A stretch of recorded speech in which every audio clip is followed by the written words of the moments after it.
Et si je vous disais que Star Wars est une histoire vraie, ou que ça pourrait le devenir?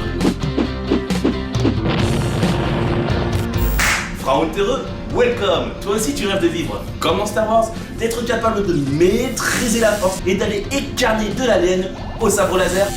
Comme je te comprends, enfin surtout cette passion dévorante pour aller décérébrer de la larve.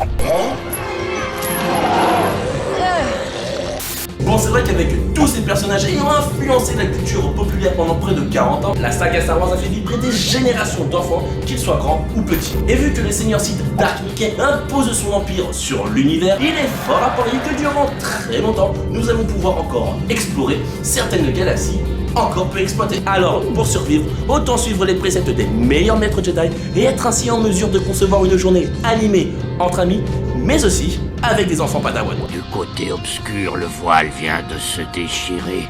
Avec son jargon lexical et sa grammaire douteuse qui le caractérise tant, ce farceur de Yoda est un personnage attachant et d'un point de vue marketing très intéressant. L'idée est donc de se créer un personnage inspirant que l'on désirera suivre tout au long de la journée. Qu'il soit Sith ou Jedi, chauve ou ridé, à tête de cône ou robotisé, chacun reste un leader suivi par ses tribus. Et donc, à partir de là, choisis ton camp, façonne ton personnage maître du jeu, fabrique tes aventures riches en missions dans lesquelles s'envoleront tes padawans. Et tu peux même fomenter des complots. En revanche, il y a des dissidents et des contestataires dans les rangs, faire respecter l'équilibre de la force et comprendre qui est le maître.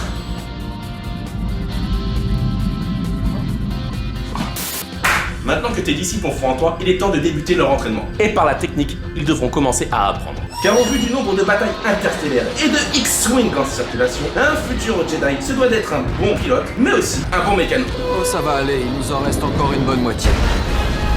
Le tout pour éviter de se retrouver en rade sur une planète peuplée d'êtres ayant comme rituel de se bouffer les ongles des pieds. Un générateur hyperdrive T14. Oui, je parle en connaissance de cause, car c'est comme ça que j'ai perdu mon maître. Il ne connaissait rien en mécanique. Alors pour éviter ces désagréments, autant initier ces padawans à la construction de leur propre vaisseau et par la suite les lancer dans une course type caisse à savon où tous les coups seront permis.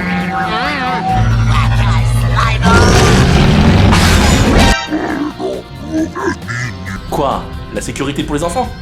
Oui, bien sûr, un minimum. Sinon, va donc jouer du sabre laser avec un droïde à 4 bras. Bien, puisque dorénavant tout le monde est en possession de son propre vaisseau, il est peut-être temps de voyager dans l'univers et de découvrir ainsi sa richesse architecturale. De Tatooine à Andorre, du fond des océans aux cités célestes et en passant par... Ah, oh bordel, je me suis planté de distance. Les lieux visités débordent d'imagination et de vie. Alors pourquoi ne pas devenir le nouveau dieu d'une ethnie paumée au fin fond de Dagobah en dessinant l'architecture de leur futur? Évidemment, pour instituer un semblant de démocratie dans votre nouvel empire, organisez un concours sous forme de maquette de la ville la plus futuriste et la plus fun. Par ce biais, vous pourrez inculquer des notions écologiques à vos padawans et qu'on ne peut décemment pas torturer les animaux, même s'ils sont sacrément moches.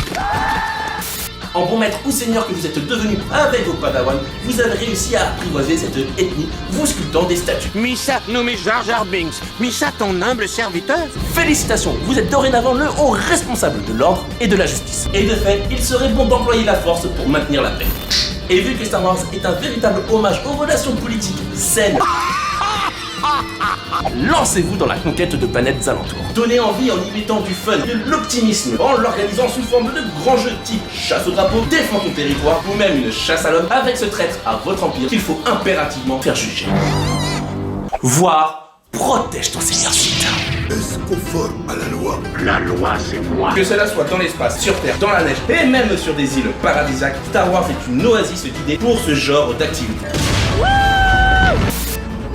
Bien sûr, en maîtrisant la force, vous comprendrez qu'il existe bon nombre d'autres possibilités. Et d'ailleurs, si Monseigneur avait encore parmi nous, il vous aurait probablement évoqué tous ces trésors à rechercher, toutes ces intrigues à mener, voire même toutes ces boissons à partager. Je vends des bâtons de la mort, ça t'intéresse? Tu ne vends pas de bâton de la mort.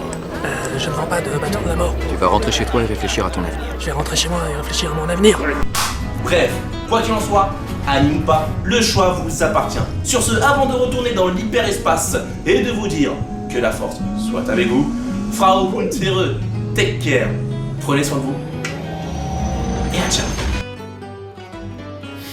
Tu es toujours là. Alors, puisque je sens ta présence depuis les confins de la galaxie, voici mon dernier précepte qui fera de toi un grand maître de la force. Pour cela, abonne-toi, actionne la cloche et partage. Ah oui, et tu peux aussi regarder la prochaine vidéo où tu apprendras à construire et bidouiller ton premier droïde.